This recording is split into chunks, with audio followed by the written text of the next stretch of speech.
Neuroglial sales, neuroglia. अपनी neuroglia होता क्या है, सबसे पहले हम ये देखेंगे।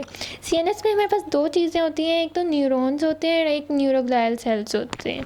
अब जो न्यूरोग्लियल सेल्स होते हैं ना, वो नॉन एक्साइटेबल सेल्स होते हैं, और जो न्यूरॉन्स होते हैं वो एक्साइटेबल सेल्स होते हैं, वो एक्साइट हो सकते हैं। लेकिन न्यूरोग्लियल सेल एक्साइट नहीं होते, बल्कि ये और फंक्शंस प्रोवाइड करते हैं। ये स्मॉलर होते हैं न्यूरॉन से, और इसकी हमारे पास 4 टाइप्स हैं। सबसे पहले आती है astrocytes, then oligodendrocytes, microglial and ependyma. अब जो एस्ट्रोसाइट्स हैं ना, इसके आगे 2 सब डिविजन्स हैं, फाइब्रस एंड प्रोटोप्लाज्मिक एस्ट्रोसाइट्स। और जो एपेंडाइमा है वो है हमारे पास एपेंडाइमोसाइट्स, टेनिसाइट्स, कोराइडल एपिथेलियल सेल्स। ये 3 में डिवाइड होता है और ये 2 में, और बाकी दोनों जो हैं वो सिंगल ही हैं। अब हम इनकी आगे देखेंगे कि इनमें क्या क्या होता है। अब सबसे पहले हमारे पास आते हैं एस्ट्रोसाइट्स। एस्ट्रोसाइट्स जो होते हैं, अब उसकी 2 टाइप्स आ गई, फाइब्रस और प्रोटोप्लाज्मिक। अब इन दोनों में जो मेजर डिफरेंस है जो हमने याद रखना है वो ये है कि फाइब्रस जो है ये वाइट मैटर में प्रेजेंट होते हैं, और प्रोटोप्लाज्मिक जो है ये ग्रे मैटर में प्रेजेंट होते हैं। और उसके बाद हम देखते हैं कि इनका स्ट्रक्चर कैसा होता है। जो फाइब्रस होते हैं ना, उनके स्ट्रक्चर में आती है स्मॉल, बल्कि दोनों के स्ट्रक्चर में आती है एक स्मॉल सेल बॉडी, और जो आगे पेरीवेस्कुलर फीट। पेरीवेस्कुलर फीट क्या होता है? पेरीवेस्कुलर फीट एक ऐसा स्ट्रक्चर होता है, एक सेकंड में आपको डायग्राम दिखाती हूँ।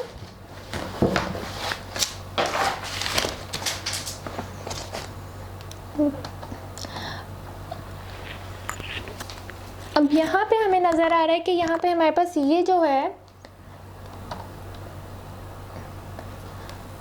ये वाला हमारे पास है protoplasmic astrocyte, and this one is the fibrous astrocyte. और ये जो हमारे पास बन रही है ये है पेरीवेस्कुलर फीट। अब ये क्या होती है, ये एक जो होती है एक्सटेंशन होती है, जो कि जाती है ब्लड वेसल्स के ऊपर जाके एक फीट लाइक स्ट्रक्चर बना देती है, उसको हम कहते हैं पेरीवेस्कुलर फीट। एक प्रोसेस होता है एस्ट्रोसाइट का। और अब इनके हमारे पास हम देखते हैं इनका स्ट्रक्चर कैसा है। अब इनका स्ट्रक्चर ऐसा है कि सबसे पहले हम बात करते हैं फाइब्रस एस्ट्रोसाइट की। उसमें स्मॉल सेल बॉडी होती है, और उसके लॉन्ग स्लेंडर प्रोसेसेस होते हैं, और साइटोप्लाज्मिक फिलामेंट्स होते हैं, और इसके साथ साथ ये पेरीवेस्कुलर फीट होती है। अब जो प्रोटोप्लाज्मिक है, इसमें भी हमारे पास पेरीवेस्कुलर फीट होती है, स्मॉल सेल बॉडी होती है, शॉर्ट थिक प्रोसेसेस होते हैं, इसके छोटे और थिक प्रोसेसेस हैं, इसके लॉन्ग एंड स्लेंडर हैं। और उसके बाद हमारे पास है कि इसमें फ्यू साइटोप्लाज्मिक फिलामेंट्स होते हैं, थोड़े होते हैं। और अब ये जो है ये वाइट मैटर में होता है, and this is in the grey matter. अब इन दोनों के फंक्शंस भी डिफरेंट हैं। फंक्शन इनके ऐसे हैं कि जो फाइब्रस एस्ट्रोसाइट्स है, ये स्पोर्टिंग फ्रेमवर्क प्रोवाइड करता है, और ये इलेक्ट्रिकल इंसुलेटर होता है, और ये लिमिट करता है स्प्रेड ऑफ न्यूरोट्रांसमीटर्स को, और ये पोटेशियम आयंस की इनटेक भी करवाता है। उसके बाद जो हमारे पास प्रोटोप्लाज्मिक एस्ट्रोसाइट्स हैं, इसके फंक्शंस में आता है कि ये स्टोर करते हैं ग्लाइकोजन को अपने अंदर, और ये फैगोसाइटिक फंक्शन देता है। फाइब्रस नहीं देता, ये देता है फैगोसाइटिक फंक्शन। और अब ये पी है, एंड पी फॉर फैगोसाइटिक, और ये इसे इस तरह से याद कीजिएगा कि P for phagocytic, and so it is the phagocytic function providing astrocyte. अब ये जो है ये डेड न्यूरॉन्स की जगह लेता है, डेड न्यूरॉन्स की जगह ले लेता है, और ये ट्रॉफिक सब्सटेंसेस को भी प्रोड्यूस करवाता है। अब इसके बाद हमारे पास आते हैं ओलिगोडेंड्रोसाइट्स, जो कि हमें यहाँ पे दिखाए जा रहे हैं, ओलिगोडेंड्रोसाइट्स। अब इसमें क्या होता है, इसकी भी स्मॉल सेल बॉडी होती है, फ्यू डेलिकेट प्रोसेसेस होते हैं, जैसे इसमें प्रोसेसेस बहुत ज़्यादा है, इसमें कम है। और इसमें ये होता है कि, और मेजर चीज़ ये जो है ये सीएनएस में प्रेजेंट होता है, ये माइलिन की फॉर्मेशन करवाता है, और ये सीएनएस में करवाते हैं माइलिन की फॉर्मेशन। इसकी लोकेशन होती है around the neuronal, surrounding the neuronal cell bodies. अब हमारे पास एक तो पेट एमसीक्यू आता है ना, ये चीज़ आपको पता होनी चाहिए कि ओलिगोडेंड्रोसाइट सीएनएस में प्रेजेंट होता है या पीएनएस में। और शिवान सेल सीएनएस में प्रेजेंट होता है या पीएनएस में? जो शिवान सेल है वो पीएनएस में होता है, और जो ओलिगोडेंड्रोसाइट है ये हमारे पास सीएनएस में प्रेजेंट होता है। उसके बाद हमारे पास आता है माइक्रोग्लियल सेल, जो कि हमें यहाँ पे दिखाया जा रहा है, दिस वन। और ये जो है ये भी स्मॉलेस्ट होता है, ये स्मॉलेस्ट होता है ऑफ द न्यूरोग्लियल सेल्स। इसकी वेवी ब्रांचेस होती हैं जिनके साथ स्पाइंस भी होती हैं, और ये जो होते हैं all around the CNS scattered होता है।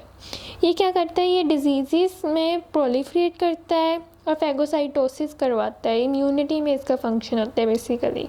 और ये इनएक्टिव होते हैं नॉर्मल सीएनएस में, सिर्फ इम्यूनिटी के लिए एक्टिव होते हैं, फैगोसाइटोसिस करवाने के लिए, और ब्लड मोनोसाइट के साथ ज्वाइन होते हैं। और उसके बाद हमारे पास आते हैं एपेंडाइमोसाइट्स। अब एपेंडाइमल सेल्स यहाँ पे हमारे पास नज़र आ रहे हैं, दिस वन एपेंडाइमा। अब इसकी हमारे पास 3 फर्दर टाइप्स हैं, अब हम उनको देखते हैं कि वो कैसे हैं। तो उसके लिए हम देखते हैं कि इसमें हमारे पास आती है एपेंडाइमोसाइट, टेनिसाइट एंड द कोराइडल एपिथेलियल सेल। अब इसमें ये आता है कि जो सबसे पहले हमारे पास आती है एपेंडाइमोसाइट, जो वो होती है, ये वो वाली होती है, क्यूबॉइडल होती है, ये कोलमनर और क्यूबॉइडल इन शेप होती है, और ये सीलिया और माइक्रोविलाई भी इसमें प्रेजेंट होते हैं along with the gap junctions. और ये कहाँ पे होती है, ये लाइन करती है वेंट्रिकल्स को और सेंट्रल कैनाल को, सेंट्रल कैनाल। और ये इसका फंक्शन ये होता है कि सीएसएफ को अब्जॉर्ब भी करती है और सर्कुलेट करवाती है।